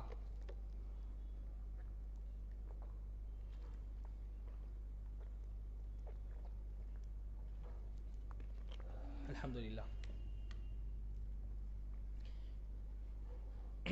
یہ 6 چیزیں ہو گئی. 7ویں چیز، نبی صلی اللہ علیہ وسلم کی سیرت پڑھنا اس لیے بھی ضروری ہے. بغیر نبی کی سیرت پڑھے آپ قرآن نہیں سمجھ سکتے. قرآن سمجھنا ہے نبی کی سیرت پڑھنی پڑے گی. جو نبی کی سیرت سے واقف نہیں وہ قرآن کا بیشتر حصہ قرآن، بلکہ میں کہوں گی پورا قرآن اس کو نہیں سمجھ میں آ سکتا تو بات غلط نہیں ہوگی. قرآن سمجھ ہی نہیں سکتا جس نے نبی کی سیرت نہ پڑھی ہوئی ہو. کیونکہ قرآن کیا ہے؟ قرآن اللہ کے رسول صلی اللہ علیہ وسلم پر ایسے ہی نہیں نازل ہوا نا، ایک ساتھ پورا قرآن نازل کر دیا گیا ہو. قرآن وقفے سے نازل ہوا. اللہ تعالیٰ نے اپنے نبی اور صحابہ کی رہنمائی کے لیے موقع سے قرآن کی آیتیں نازل کی. مختلف طرح کی سچویشنز ہوتی تھیں، ان سچویشنز میں اپنے نبی اور صحابہ کی رہنمائی، مشرکین کی زجر و توبیخ، منافقین کو ڈانٹ پلانے کے لیے قرآن مجید نازل ہوتا تھا. تو سیرت جو ہے وہ کیا ہے؟ قرآن کا پس منظر ہے. قرآن کا کانٹیکسٹ ہے، قرآن کا سیاق ہے، بلکہ ہم جو اصطلاحی لفظ استعمال کرتے ہیں آیتوں کا شان نزول. سیرت کیا ہے؟ قرآن کا شان نزول ہے. اور جب تک آپ شان نزول نہیں سمجھیں گے آپ کو سیرت سمجھ میں آنے والی، آپ کو قرآن سمجھ میں آنے والا نہیں ہے. کتنی مثالیں میں دوں. آخری جو صورتیں ہم عام طور پہ نمازوں میں پڑھتے ہیں، جو آپ میں سے تقریباً ہر کسی کو یاد ہوں گی، اگر آپ نے سیرت نہیں پڑھی تو ان صورتوں کا کیا معنی آپ کے سمجھ میں آئے گا؟ الم تر کیف فعل ربک باصحاب الفیل، کیا آپ نے نہیں دیکھا کہ آپ کے رب نے اصحاب فیل کے ساتھ کیا معاملہ کیا؟ کون تھے اصحاب فیل؟ کہاں سے آئے تھے؟ کیوں اللہ تعالیٰ نے ان کو عذاب دیا؟ قرآن مجید میں ذکر موجود ہے؟ نہیں موجود. اگر سیرت نہیں پڑھیں گے آپ کو سورہ فیل سمجھ میں نہیں آئے گی. لإیلاف قریش ایلافہم رحلۃ الشتاء والصیف، قریش والوں کو اللہ تعالیٰ نے امن دے دیا، آسانیاں فرما دی، سردی اور گرمی میں سفر کرنے میں آسانیاں دے دی، امن و امان سے سردی اور گرمی کا سفر کرتے ہیں. یہ شتا اور صیف میں کون سے سفر ہوتے تھے؟ قرآن مجید میں نہیں بیان ہے. آپ نے اگر سیرت نہیں پڑھی آپ کو سورہ قریش سمجھ میں نہیں آئے گی. ان نشانک هو الابتر، آپ کا دشمن جو ہے وہ دم کٹا ہے. کیوں کہ اللہ تعالیٰ نے آپ کو سمجھ میں نہیں آئے گا. اذا جاء نصر اللہ والفتح، جب اللہ کی نصرت اور فتح آ جائے. اگر آپ نے سیرت نہیں پڑھی آپ کو کیسے سمجھ میں آئے گا؟ تبت یدا ابی لہب وتب، ہاں کون تھا ابو لہب؟ کیوں اللہ رب العالمین نے اتنی زجر و توبیخ کی اس کے بارے میں؟ اگر سیرت نہیں پڑھی تو کیسے سمجھ میں آئے گا؟ والضحى واللیل اذا سجى ما ودعك ربك وما قلى، کیسے سمجھ میں آئے گا؟ آپ کے رب نے آپ کو چھوڑا نہیں، آپ سے بے نیاز نہیں ہوا، آپ سے رخ نہیں پھیرا. کیا آپ کو یتیم نہیں پایا تھا تو آپ کو پناہ دی. پوری سورہ ضحیٰ کیسے سمجھ میں آئے گی اگر آپ نے اگر آپ نے سیرت نہیں پڑھی تو؟ قرآن کی ایک ایک آیت. اگر آپ نے غزوہ بدر کی تفصیلات نہیں پڑھی، پورے سورہ انفال پڑھ لیجیے آپ کو سمجھ میں نہیں آئے گا. سورہ انفال کیا ہے؟ غزوہ بدر پر اللہ رب العالمین کا تبصرہ ہے، کمنٹ ہے. نہیں سمجھ میں آئے گی سورہ انفال آپ کو. سورہ آل عمران کا بہت بڑا حصہ غزوہ احد پر تبصرہ ہے. اگر آپ نے غزوہ احد نہیں پڑھی سورہ آل عمران کا ایک بڑا حصہ آپ کے سمجھ میں نہیں آئے گا. سورہ احزاب کا ابتدائی تقریباً 4 رکوعات غزوہ احزاب پر، احزاب جنگ ہی کا نام تھا نا، غزوہ خندق. اگر غزوہ خندق کی تفصیلات آپ کو نہیں پتا سورہ احزاب کا آغاز کا حصہ سمجھ میں نہیں آئے گا. نبی صلی اللہ علیہ وسلم کی بیویوں کو نہیں جانتے، سورہ احزاب میں مستقل رکوعات اللہ کے نبی کی بیویوں کے بارے میں. سورہ تحریم، سورہ طلاق اللہ کے نبی کی سیرت سے منسلک واقعات ہیں. پورا مکی زندگی کا اللہ کے نبی کا جو اسٹرگل تھا، جد و جہد تھی، اگر وہ آپ نے اللہ کے نبی جد و جہد جو اللہ کے نبی صلی اللہ علیہ وسلم کی تھی، اگر آپ نے اللہ کے نبی کو وہ اسٹرگل نہیں پڑھا مکہ کا تو آپ کو مکی صورتیں سمجھ میں نہیں آئیں گی. بلکہ آگے بڑھ کر کے ایک بات کہتا ہوں، قرآن سمجھنا تو بہت آگے کی بات ہے. آپ قرآن کو اللہ کا معجزہ ثابت نہیں کر سکتے اگر نبی کی سیرت کا حوالہ نہ دیں. آپ تو جب بھی آپ قرآن کو اللہ کا معجزہ ثابت کرنا چاہیں گے آپ کو نبی کی سیرت کا حوالہ دینا پڑے گا. دیتے کہ نہیں دیتے آپ؟ ہاں آپ بتا دیں بھئی اللہ کے نبی آج سے 1400 سال پہلے عرب میں پیدا ہوئے تھے، آپ کو لکھنا پڑھنا نہیں آتا تھا. یہ سب سے بیسک مقدمہ ہے نا ہمارا، جس پر ہم قرآن کے معجزہ ہونے کا بنیاد کی ہم بنیاد رکھتے ہیں کہ نبی کو پڑھنا لکھنا نہیں آتا تھا. یہ سیرت ہی تو ہے کہ نبی کو پڑھنا لکھنا نہیں آتا تھا. نبی صلی اللہ علیہ وسلم عرب میں پیدا ہوئے، عرب کے کلچر میں پڑھنے لکھنے کا رواج نہیں تھا. نبی کا کلچر نبی کے زمانے کا نبی کی سیرت کا حصہ ہے. پورے عرب میں کہیں کوئی لائبریری نہیں تھی.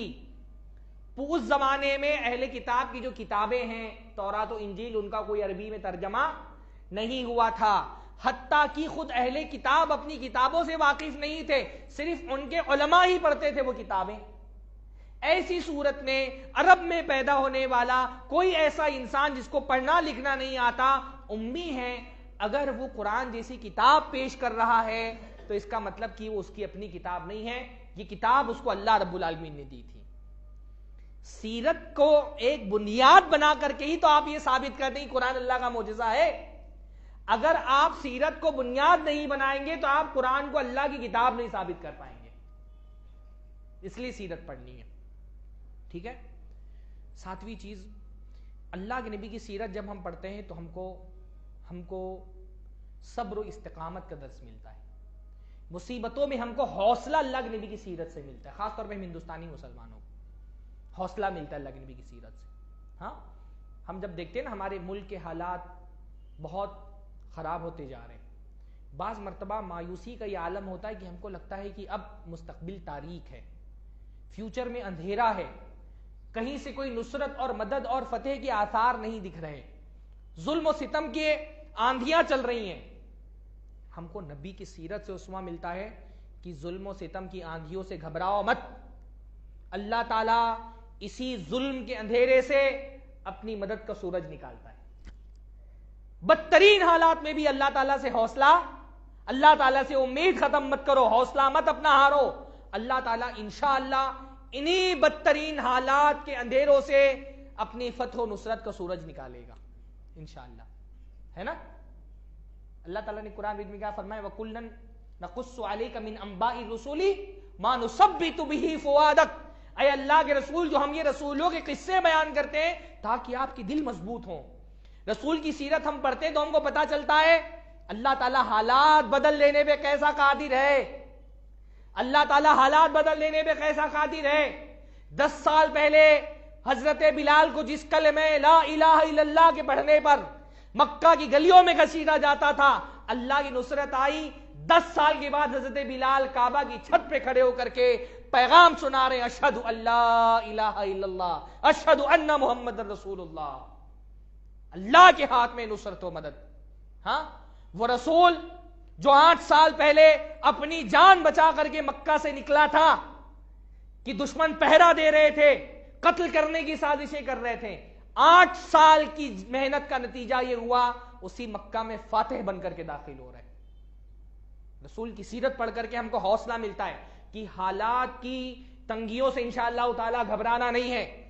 ہمارا ملک اس وقت کسی رخ پر جا رہا ہے، ہم کو صبر و استقامت، ہم کو حوصلہ اور جرأت کا سبق دینا ہے، ہم کو حوصلے اور جرأت کے راستے پر چلنا ہے. انشاءاللہ تعالی اللہ رب العالمین حالات کو پلٹنے والا ہے. وہ ابو جہل جو نبی صلی اللہ علیہ وسلم کا سب سے بڑا دشمن تھا، بدر کے موقع پر حضرت عبداللہ ابن مسعود اس کے سینے پر پیر رکھ کے کھڑے ہوئے اور اس کی تلوار نکال کر کے اس کی گردن پہ رکھی ہوئی ہے.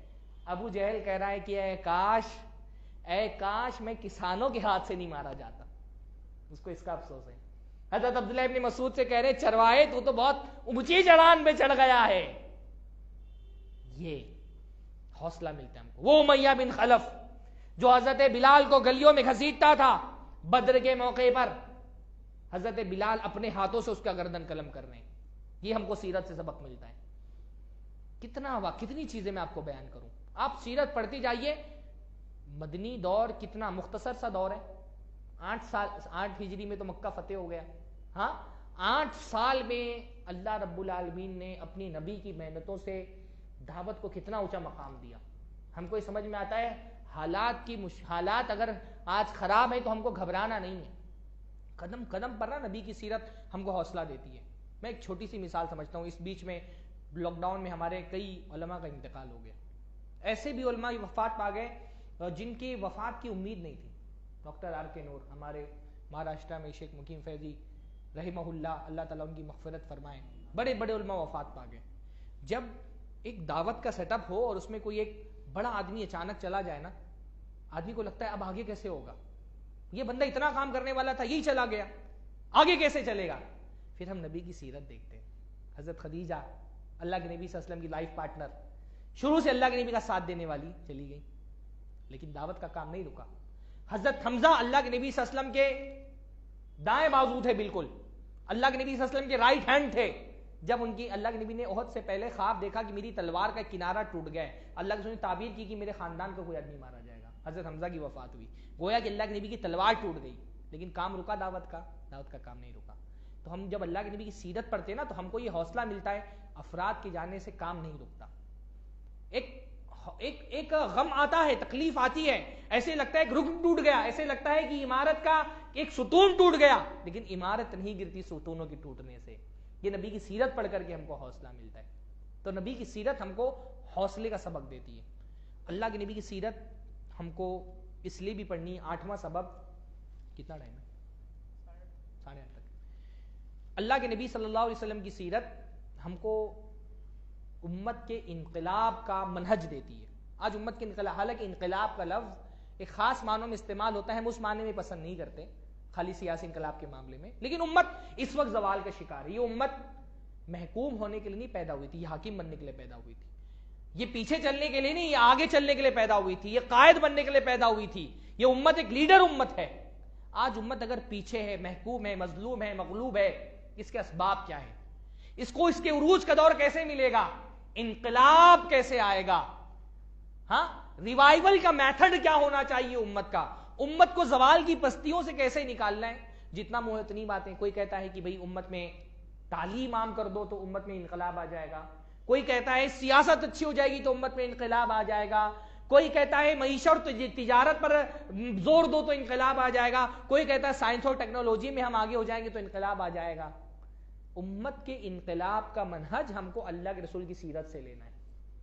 اللہ کے رسول سے اس کائنات میں آپ اگر ہمارے دینی پہلو کو چھوڑ بھی دیں تو انسانی تاریخ کا سب سے بڑا انقلاب اللہ کے نبی صلی اللہ علیہ وسلم لے کر کے آئے.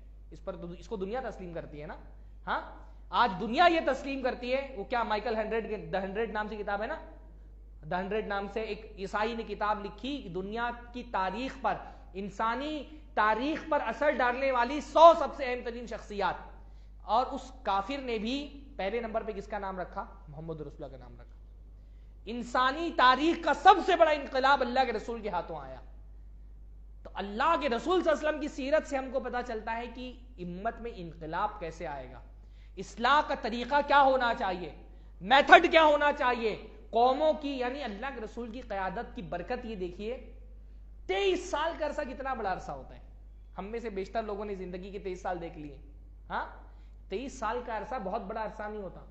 23 سال کے عرصے میں اللہ کے رسول نے وہ کون سا کام کر دیا تھا کہ وہ قوم جو دنیا کی عام معنوں میں دنیا کی تہذیب سے ناآشنا قوم تھی، سیویلائزیشن سے محروم قوم سمجھی جاتی تھی، جانوروں کو چرانے والے، وہ امتوں اور قوموں کے قائد بن گئے. یہ کون سا کام اللہ کے رسول نے کر دیا تھا؟ تربیت کا وہ کون سا منہج تھا؟ یہ ہم کو سیرت میں پڑھنا پڑے گا کہ اللہ کے رسول صلی اللہ علیہ وسلم کے آنے سے پہلے عربوں کی حالت یہ تھی. حبشہ کہ بادشاہ ابرہہ نے 3000 کا لشکر لے کر کے مکہ پہ حملہ کیا تھا. 3000 کا لشکر، پورے عرب میں کوئی مقابلے اس پہ نہیں آ سکا. حتیٰ کہ مکہ کے لوگ، قریش کے لوگ جو اپنے آپ کو بڑے بہادر سمجھتے تھے، جاباز سمجھتے تھے، مکہ خالی کر کے چلے گئے کہ جس کا گھر ہوگا وہ محفوظ کرے گا، وہ حفاظت کرے گا. 23 سال کے عرصے میں یہ بزدل قوم، اس کے اندر بہادری کی ایسی روح پھونک دی کہ یہ قوم جو حبشہ کے چھوٹے سے بادشاہ کا مقابلہ کرنے کی ہمت نہیں رکھتی تھی، ایک وقت میں روم اور ایران کو فتح کر رہی ہے. روم اور ایران فتح کر رہی ہے. قیصر و کسریٰ کے درباروں کو ہلا رہی ہے یہ قوم. کیا کیا تھا اللہ کے نبی صلی اللہ علیہ وسلم نے؟ عقیدے پہ محنت. یہ عقیدے پہ محنت کا نتیجہ تھا کہ اللہ کے نبی صلی اللہ علیہ وسلم نے ایک قوم کو ذلت کی انتہاؤں سے نکال کر کے عروج کے ثریا پہ پہنچا دیا. یہ عقیدے پہ محنت تھی اللہ کے رسول صلی اللہ علیہ وسلم کی. امت کے انقلاب کا منہج ہم کو سیرت پڑھنے سے ملتا ہے. اپنے مسائل کا حل کو اللہ کے نبی صلی اللہ علیہ وسلم کی سیرت سے ملتا ہے. اللہ کے نبی کی سیرت ہم پڑھتے ہیں تو ہم کو پتہ چلتا ہے ہماری پرائرٹیز کیا ہونی چاہیے، ہے نا. بھائی اللہ کے نبی صلی اللہ علیہ وسلم مدینہ میں گئے، پہلا کام اللہ کے رسول نے کیا کیا؟ مسائل تو بہت سارے تھے نا، مسائل بہت سارے تھے. بھائی مدینہ کوئی بہت بڑی آبادی نہیں تھی، ان کے پاس وسائل و ذخائر کا کوئی بہت بڑا جو ہے وہ ذخیرے نہیں تھے، اور مستقل مہاجرین ہجرت کر کے مدینہ سے چھوٹی سی بستی میں آ کے جمع ہو رہے تھے. کرنے کے بہت سارے کام تھے، پر پہلا کام کیا کیا؟ مسجد نبوی کی تعمیر. مدینہ میں آتے ساتھ اپنے لیے گھر بعد میں بنایا، خود تو ابو ایوب انصاری کے گھر میں مہمان بن گئے، پہلے مسجد کی بنیاد رکھی. آج ہمارے ایک طبقہ ہے نا، مسجد کی تعمیر کی بات ہوتی ہے تو بولتے ہیں ارے ان لوگوں کو تو مسجد بنانے کے علاوہ کچھ سوچتا نہیں. ارے کالج بناؤ، یونیورسٹیز بناؤ، ہاسپٹلز بناؤ. ہاں، نبی صلی اللہ علیہ وسلم کو اور بھی بہت سارے مسائل تھے، لیکن مدینہ میں جیسے ہی پہنچے پہلا کام کیا کیا؟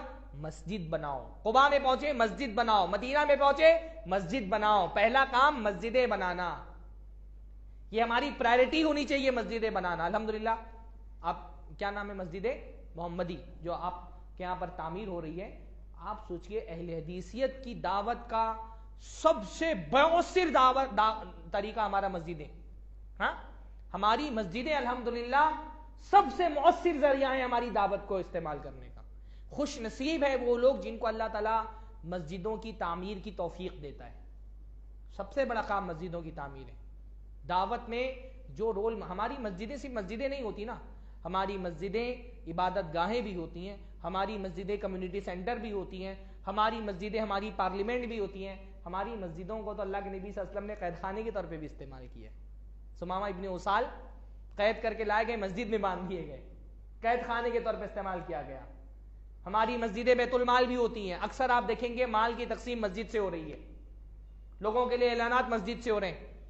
ہماری مسجدیں ہماری فوج کی تربیت کا اڈا بھی ہوتی ہیں. اللہ کے رسول اکثر جہاد کا اعلان مسجد سے کرتے تھے، فوجیں مسجد سے ترتیب دی جاتی تھیں. مسجدیں ہمارے لیے خیر اور برکت کا نمونہ ہیں.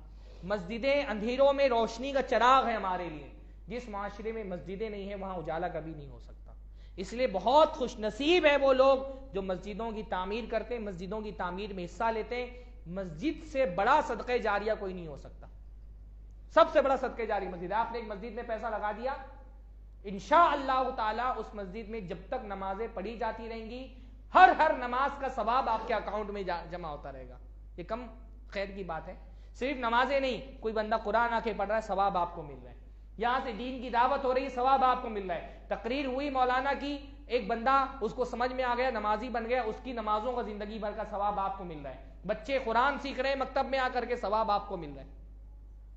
خیر اور برکت کا سلسلہ مسجدوں سے شروع ہوتا ہے. اس لیے مسجد کی تعمیر میں حصہ لے. مجھے ذمہ داران کی طرف سے کہا گیا ہے کہ مسجد محمدی جو آپ کی ہیں الحمدللہ، وہاں پر ایک ماہانہ ممبرشپ کا 1000 روپے کی ممبرشپ کا ایک آغاز کیا گیا ہے کہ ہر فرد جو ہے مہینے میں 1000 ہر مہینے 1000 روپیہ مسجد کی تعمیر کے لیے لگائے. زیادہ سے زیادہ لوگ اس میں حصہ لیں، اور خاص طور پہ صرف اپنی طرف سے نہیں، آپ کے والدین، آپ کے رشتہ دار جو وفات پا چکے ہیں، آپ کے دادا دادی، آپ کے نانا نانی، ان کی طرف سے بھی صدقات و خیرات کریں، ہے نا. ہم آج سبحان اللہ بول کر کے جتنی نیکی کما لیتے ہیں نا، جو وفات پا چکے ہیں ہمارے رشتہ دار اتنی بھی نیکی نہیں کما سکتے. ہاں، لیکن اللہ نے ان کے لیے ایک راستہ کھولا ہے کہ آپ ان کی طرف سے اگر مسجد کی تعمیر میں تعاون کرتے ہیں، کوئی مالی صدقہ کرتے ہیں، تو اللہ رب العالمین امید کر سکتے ہیں آپ کہ اللہ رب العالمین اس کا اجر ان وفات شدہ لوگوں تک بھی پہنچائے گا. ٹھیک ہے. تو اللہ کے نبی کی سیرت سے ہم کو انقلاب کا منہج ملتا ہے. 9ویں چیز جو میں اس سے پہلے 2 بار بول چکا ہوں کہ ہم کو اگر نبی کا سپاہی بننا ہے، نبی کی سیرت پڑھنی پڑے گی. آج نبی صلی اللہ علیہ وسلم کی سیرت پر حملہ ہو رہا ہے، نبی صلی اللہ علیہ وسلم پر کتابیں لکھی جا رہی ہیں، گستاخ اللہ کے نبی کا کارٹون بنا رہے ہیں، نبی صلی اللہ علیہ وسلم کی شادی کا حوالہ دے کر کے، کبھی نبی صلی اللہ علیہ وسلم کی جنگوں کا حوالہ دے کر کے نبی کی کردار کشی ہو رہی ہے. کوئی اللہ کے نبی صلی اللہ علیہ وسلم کو شہوت پرست کہہ رہا ہے، کوئی اللہ کے نبی صلی اللہ علیہ وسلم کو دہشت گرد کہہ رہا ہے. ہم ان کا مقابلہ کیسے کریں گے اگر ہم نے نبی کی سیرت نہیں پڑھی؟ گالی دے کر کے، ہاں، ٹرین جلا کر کے، گاڑیاں توڑ پھوڑ کر کے ہم نبی کی سیرت کا نبی کی شخصیت کا دفاع نہیں کر سکیں گے. نبی کی شخصیت کا دفاع کرنا ہے تو نبی کی سیرت کے علم کی روشنی میں دفاع کرنا پڑے گا. آپ بتائیے، ہم گالیاں دے سکتے ہیں، لیکن اگر کوئی کھڑے ہو کر کے ہم اللہ کے نبی صلی اللہ علیہ وسلم کی شادی کا حوالہ دے کر کے، ابھی حیدرآباد میں واقعہ پیش آیا، نبی کی شادی کا حوالہ دے کر کے آپ کو شہوت پرست کہے، ہم میں کتنے لوگ ہیں جو علم کی روشنی میں کھڑے ہو کے جواب دے سکتے ہیں؟ گالی تو ہر کوئی دے لے گا، گالی دینا آسان کام، اس لیے ہم آسان کام کرنا چاہتے ہیں، لیکن علم کی روشنی میں کتنے لوگ جواب دے سکیں گے؟ اگر کوئی اللہ کے نبی صلی اللہ علیہ وسلم کی جنگوں کا حوالہ دے کر کے نبی کو دہشت گرد کہے، گالی دے لیں گے ہم، لیکن ہم میں سے کتنے لوگ ہیں جو علم کی روشنی میں، سیرت کے مطالعے کی روشنی میں کھڑے ہو کر کے نبی کی جنگوں کا تجزیہ کر کے نبی کا دفاع کر سکتے ہیں؟ سیرت پڑھے بغیر نبی کا دفاع نہیں ہو سکتا. 10ویں چیز. 11ویں چیز، سیرت پڑھنا اس لیے بھی ضروری ہے کہ ہم، آخری بات میں کرتا ہوں، سیرت پڑھنا اس لیے بھی ضروری ہے کہ نبی کی سیرت پڑھتے ہیں تو صحابہ کی عظمت سمجھ میں آتی ہے. نبی کی سیرت پڑھتے ہیں تو صحابہ کی عظمت سمجھ میں آتی ہے، اور صحابہ ہمارے لیے آئیڈیل امتی ہیں. جیسے نبی صلی اللہ علیہ وسلم ہمارے لیے اسوہ ہے نا، ویسے ایک امتی کیسا ہونا چاہیے؟ اللہ کے نبی کے صحابہ ہمارے لیے آئیڈیل ہیں. اس میں ایسا ہو سکتا ہے کہ نبی کی سیرت پڑھے اور صحابہ کا ذکر ہی نہیں آئے؟ قدم قدم پر صحابہ کی قربانیاں سامنے آتی ہیں. ہاں، اس لیے آپ دیکھیں گے جو صحابہ سے نفرت کرنے والے ہیں وہ نبی کی سیرت نہیں پڑھتے. کیسے کوئی پڑھے گا؟ ہجرت کا واقعہ کوئی پڑھ سکتا ہے، سنا سکتا ہے حضرت ابوبکر کو الگ کر کے؟ ایسا ممکن ہے؟ جو حضرت ابوبکر کے دشمن ہیں وہ کیسے ہجرت کا واقعہ سنائیں گے حضرت ابوبکر کو الگ کر کے؟ ہاں، کیسے سنائیں گے؟ ایک پہلو بہت واضح دکھایا جاتا ہے کہ دیکھو اللہ کے نبی صلی اللہ علیہ وسلم کی ہجرت کے موقع پہ حضرت علی اللہ کے نبی صلی اللہ علیہ وسلم کی بستر پر سو گئے. بلا شبہ حضرت علی کی بہادری ہے، یعنی اس وقت وہ بستر نہیں تھا، وہ موت کا کنواں تھا. باہر دشمن تلوار لے کر کے اللہ کے نبی صلی اللہ علیہ وسلم کی جان لینے کے پوری پلاننگ کر چکے ہیں. بہت امکان ہے کہ گھر کے اندر گھس کر کے سوئی ہوئی حالت میں اللہ کے نبی صلی اللہ علیہ وسلم کو قتل کرنے کے لیے اللہ کے نبی حملہ کر دیں. ایسی حالت میں اللہ کے نبی حضرت علی کو اپنے بستر پہ سلا کے جاتے. یہ حضرت علی کی بہادری اور جرأت ہے, اس کا کوئی انکار نہیں کر سکتا, اس کا کوئی انکار نہیں کر سکتا. لیکن ذرا یہ بھی تو سوچے, جو علامہ نے ایک تقریر میں کہا, جس بستر پر جو ہے, جب اس کا مقام اتنا بلند ہے تو جو بستر والے کے ساتھ تھا اس کا مقام کتنا بلند ہوگا. ہاں, اس کا مقام کتنا بلند ہوگا جو بستر والے کے ساتھ تھا. کون تھا اللہ کے رسول کے ساتھ؟ ہجرت میں قدم قدم پر اللہ کے رسول صلی اللہ علیہ وسلم کا ساتھ دینے والے کون تھے؟ ہاں, اللہ کے نبی صلی اللہ علیہ وسلم دوپہر کے وقت پہنچے حضرت ابو بکر کے گھر میں اور کہا, ابو بکر مجھ کو اجازت دے دی گئی ہجرت کی. حضرت ابو بکر نے کہا, الصحبۃ یا رسول اللہ, اللہ کے رسول صلی اللہ علیہ وسلم کیا ہم کو بھی ساتھ چلنے کی اجازت دی گئی؟ میں بھی آپ کے ساتھ چلوں, صحبت کی بھی اجازت مل گئی؟ اللہ کے رسول نے کہا, الصحبہ, ہاں ابو بکر تم کو بھی ساتھ چلنے کی اجازت مل گئی ہے. حضرت ابو بکر رونے لگے. حضرت عائشہ فرماتی, اس سے پہلے میں نے صرف سنا تھا کہ لوگ خوشی میں روتے, پہلی مرتبہ اپنی آنکھوں سے دیکھا کہ خوشی میں کیسے رویا جاتا ہے. ہاں, پہلی مرتبہ اپنی آنکھوں سے دیکھا کہ خوشی میں ایسے روتے ہیں. پورے ہجرت کا واقعہ پڑے, قدم قدم پر حضرت ابو بکر کی عظمت سمجھ میں آتی ہے. 5,000 درہم تھے ان کے پاس جب ہجرت کے موقع پہ, 5,000 درہم سب لے کے چلے گئے. حضرت اسماء بنت ابی بکر, حضرت عائشہ, عبداللہ بن ابی بکر, سارے بچوں کو چھوڑ کے گئے, ایک پائی چھوڑ کے نہیں گئے کسی کے لیے. ابو قحافہ اس وقت مسلمان نہیں ہوئے تھے. حضرت اسماء کے پاس آئے کہ ابو بکر گیا, سارا مال لے کے چلا گیا, تم لوگوں کو تنہا چھوڑ کے چلا گیا ہے. حضرت اسماء نے کہا, بہت کچھ چھوڑ کے گئے. ان کے بولنے کا مطلب کیا تھا؟ اللہ کو چھوڑ کے گئے, اتنا کافی ہے. قدم قدم پر اللہ کے رسول صلی اللہ علیہ وسلم غار ثور پہ چڑھ رہے ہیں, پیر زخمی ہو گیا, کندھے پر اٹھا لیا, کندھے پر اٹھا لیا اللہ کے رسول صلی اللہ علیہ وسلم کو. غار ثور کی طرف جا رہے ہیں, کبھی آگے بڑھ جا رہے ہیں, کبھی پیچھے ہو جا رہے ہیں, کبھی دائیں ہو جا رہے ہیں, بائیں ہو جا رہے ہیں. اللہ کے رسول فرما رہے, ابو بکر ساتھ کیوں نہیں چل رہے ہو؟ کہتے اللہ کے رسول ڈر لگتا ہے کوئی آگے سے حملہ نہ کر دے, آپ پر گھات لگا کے بیٹھا ہوا ہو, آگے چلا جاتا ہوں. جب ڈر لگتا ہے پیچھے سے کوئی حملہ نہ کر دے تو پیچھے آ جاتا ہوں. جب خوف ہوتا ہے بائیں سے حملہ کر دے گا تو بائیں چلے جاتا ہوں. جب خوف ہوتا ہے دائیں سے حملہ کر دے گا دائیں آ جاتا ہوں. ایسا ہو سکتا ہے؟ نبی کی سیرت, کوئی رافضی اللہ کے نبی کی سیرت کیسے بیان کرے گا, کیسے نکالے گا حضرت ابو بکر کی محبت کو اللہ کے رسول صلی اللہ علیہ وسلم کی سیرت سے, کیسے نکالے گا حضرت عمر کی شجاعت اور بہادری, ان کے حلم اور سمجھداری کو اللہ کے نبی کی سیرت سے, حضرت عثمان کی سخاوت اور ان کی حیا کو, حضرت عبد الرحمن ابن عوف کی سخاوت کو, معاذ ابن جبل کے علم کو, طلحہ اور حضرت سعد کی جہاں بازی اور اللہ کے رسول کے لیے قربانیوں کو. قدم قدم پر تو آپ دیکھیں گے, سیرت پڑھتے ہیں ہم, قدم قدم پر صحابہ کی عظمت کے پہلو ہمارے سامنے آتے ہیں. امتی ویسا ہونا چاہیے جیسا اللہ کے رسول ہے. اسی لیے صحابہ خود نبی کی سیرت ویسے پڑھاتے تھے. حضرت زین العابدین ہے نا, حضرت علی ابن حسین ابن علی, حضرت علی کے پوتے, کہتے ہیں کننا نعلم المغازی والسرایا سبیاننا کما نعلم القرآن, ہم اپنے بچوں کو اللہ کے نبی کی غزوے اور اللہ کے نبی کی جنگیں ویسے پڑھاتے تھے جیسے قرآن پڑھاتے تھے. قرآن کی طرح اللہ کے نبی کی غزوے پڑھاتے تھے اپنے بچوں کو. ہماری صورت حال یہ, ہمارے بچے آپ جو ہیں وہ ریسلنگ اور کارٹون کے کرداروں کے بارے میں پوچھ لیں تو خوب جانتے ہیں. ان سے پوچھیے بدر و احد, حنین و تبوک کی داستانیں تو ہمارے بچے نہیں جانتے. بزدل ہو گئے ہمارے بچے. ہاں, حوصلہ ملتا ہے, ہمت و جرت ملتی ہے جب ہم اللہ کے رسول صلی اللہ علیہ وسلم کی سیرت پڑھتے ہیں. تو سیرت پڑھنا صحابہ کی سنت ہے, اور صحابہ کی سیرت پڑھ کر کے ہم کو صحابہ کی عظمت سمجھ میں آتی ہے. اللہ تعالی ہم سب کو نبی صلی اللہ علیہ وسلم کی سیرت کو پڑھنے اور اپنی زندگی کو نبی کی سیرت کے سانچے میں ڈھالنے کی توفیق نصیب فرمائیں. اقول قولی ھذا واستغفر اللہ لی ولکم ولسائر المسلمین واستغفروہ انہ هو الغفور الرحیم. وآخر دعوانا الحمد للہ رب العالمین. والسلام علیکم ورحمۃ اللہ وبرکاتہ.